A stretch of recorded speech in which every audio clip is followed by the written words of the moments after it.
wonder what this collection of items is out here. Actually, you probably won't if you read the title of the video. But I have these out here for some size comparison. And what we're going to be looking at, do a quick review, is, ta-da, I got my hands on one. A Raspberry Pi Zero. Picked it up at Microcenter. It was pretty much the last one they had. I did an online order and reserved it. And the sales associate there said, last one they had, and they were out the door. I would have liked to have gotten more than one, but I don't think it was possible there anyway. They were limiting one per person. But nonetheless, here's a Raspberry Pi Zero, and it is $5. And that is all I paid. And there's the bad boy, Raspberry Pi Zero. So we can do some size comparison here. I'll start with the smallest. We have a full-size SD card, and about maybe 2 SD cards long. We have an adapter here, so yeah, about 2 SD cards long, and about 1 wide. So, the side of one. So it's not too much bigger than 2 SD cards stacked like that. If you want to get a size idea. Or this is a Arduino micro clone. You can see there. It's larger than the micro clone, obviously, but largely more powerful too. Here is a Arduino Uno. And the Uno is just a hair bit longer. But definitely quite a bit wider. Probably almost twice as wide. This is a Raspberry Pi B. This has been had everything that's had any height to it taken off. So also had the Ethernet chip taken off to reduce power consumption. So this is pretty much what this is. It's about the same chip. With about the same capability, and this obviously still has some ports while this doesn't. And of course we have the full-size SD card slot on the bottom, which is always annoying. So it kind of stands up like that, but you can see there's quite a significance in size difference. I'll line up right on top. Or a Super Famicom cart. Big difference there. You could probably, if you really wanted, you could cram 1, 2, 3, almost 4 of these across there. And here's a 40-pin dual inline package. I'll show you the difference between just a single chip and the whole unit.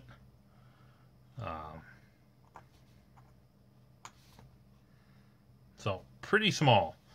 $5. And for my review, I have the SD card in there. Is it worth it? Well, for $5, yeah, it's worth it.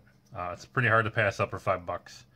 I mean, if you just want something to mess around with, learn Linux, maybe learn Python, and don't worry about having to, install Linux on your main system or anything like that. Great little system.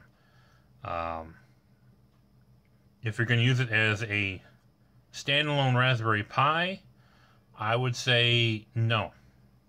I would say you're better off to buy a Raspberry Pi B2 or Raspberry Pi 2B. Yeah, you can get it for $29.99 at Microcenter most of the time. So yeah, it's 6 times more expensive than this, but it's far more capable. It's a 4-core opposed to a single core.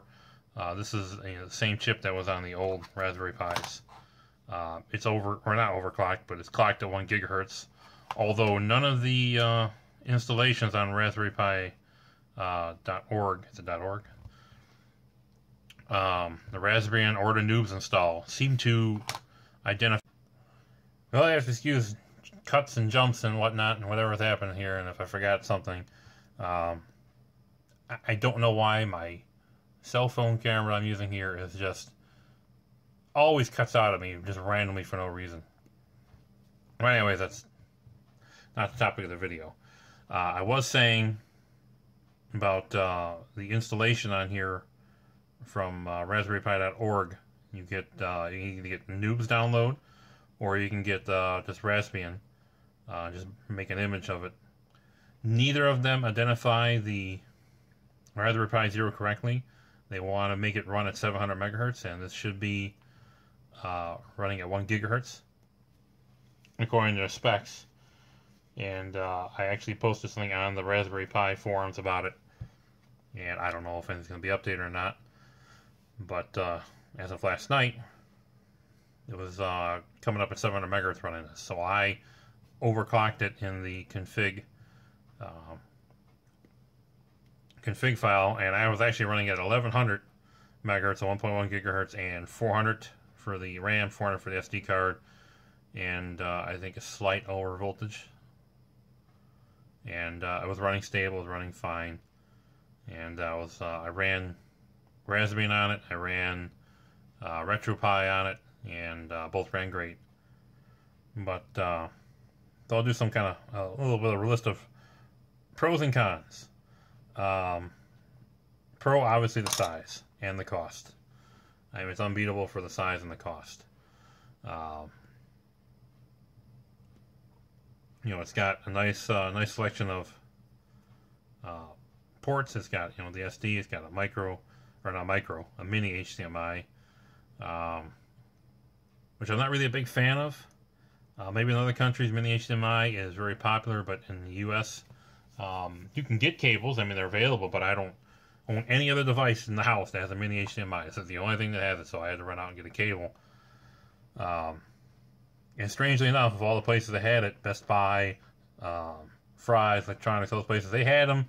If they did have them, they were either sold out or they were overpriced, or $20, and it's $20 for a cable, $5 for a frickin' computer, you know. Well, computer, I'll say. And so Menards had one for $9, so I picked that one up there. Worked fine. I really don't know if the full-size HDMI is really that much bigger, being a little bit wider. But I understand it was limited for space, so they had to use something. And so that works. You have a USB and a power. I haven't tried it myself, but from what I've been reading, that you can power through the USB port and will run the system. I don't know if that's recommended or if it's a good idea. I have no idea. When I was running power in through here, and we had a hub hooked up here for keyboard, mouse, and everything like that. For power consumption, running Raspbian with a keyboard and mouse, it would idle about 200 milliamps from what I was seeing. When I was, I had overvolted it and was running Wi-Fi and a controller, Xbox USB controller, and RetroPie and everything like that. I was getting up to 400 milliamps, which is, I mean, it's not bad, but it's no better than this. So, I don't know. Maybe just running it headless. I've seen people saying less than 100 milliamps. I kind of question that. Maybe just idle, but actually doing something, I would really doubt it. I don't think any processing is going to bring it up over 100 milliamps.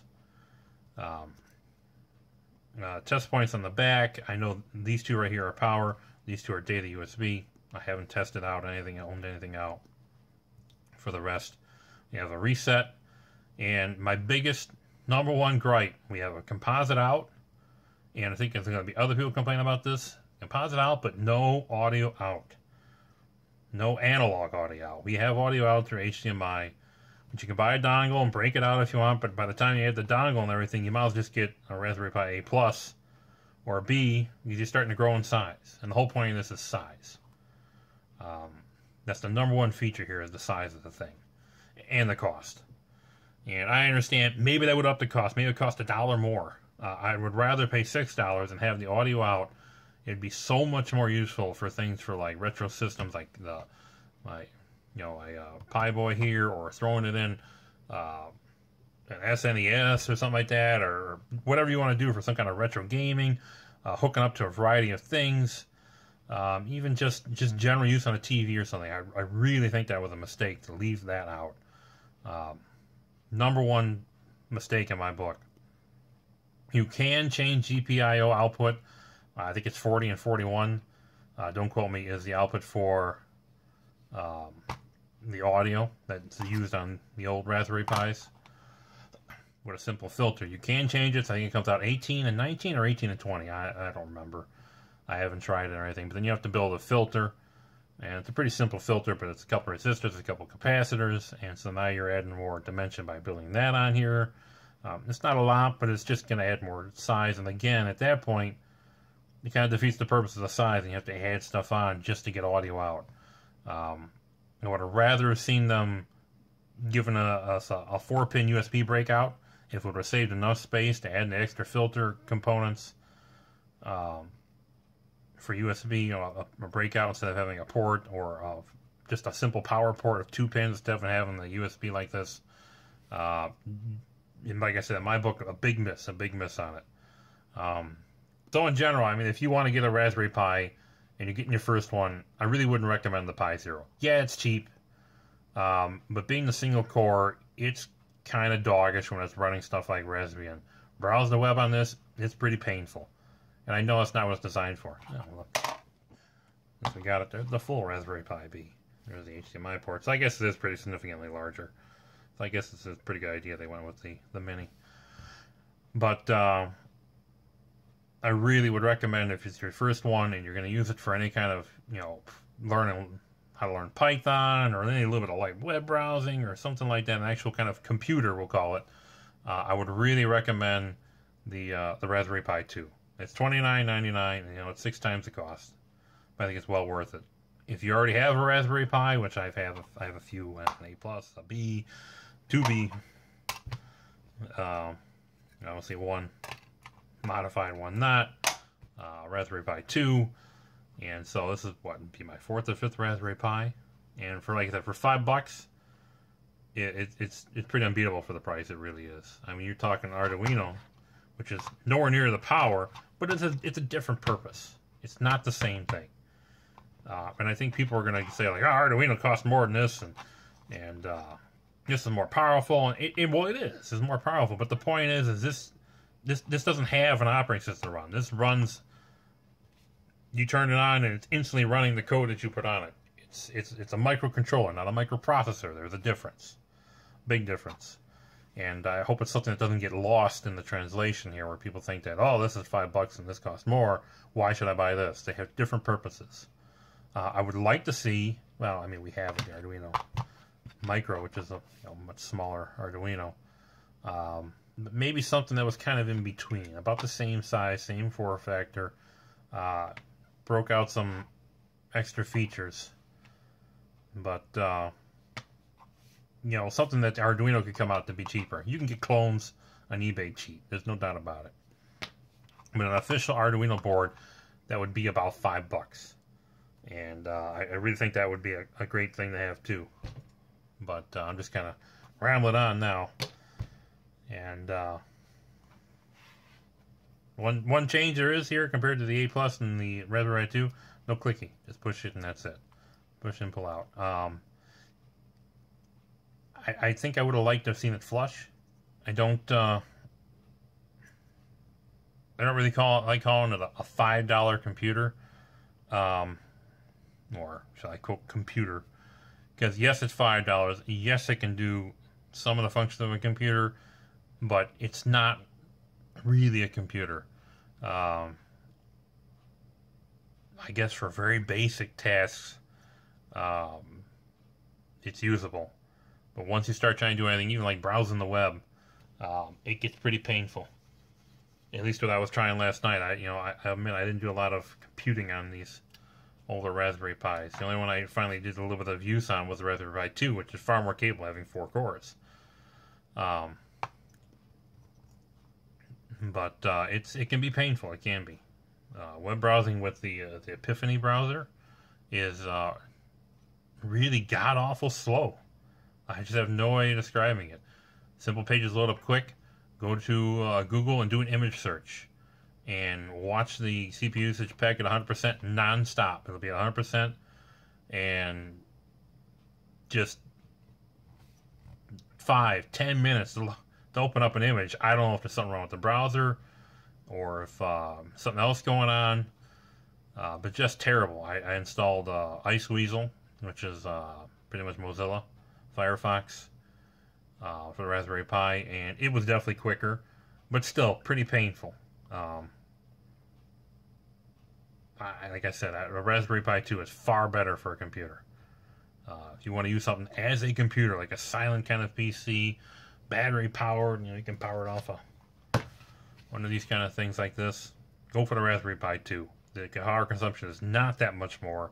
It gives you so much more connectivity and so much more power. If you're looking for something to embed in a system like this or something like that, great, awesome. $5, can't beat it. And that's pretty much my review of the Raspberry Pi. Probably a little long-winded here, but what can I say? Or the Raspberry Pi Zero. Good luck trying to find one.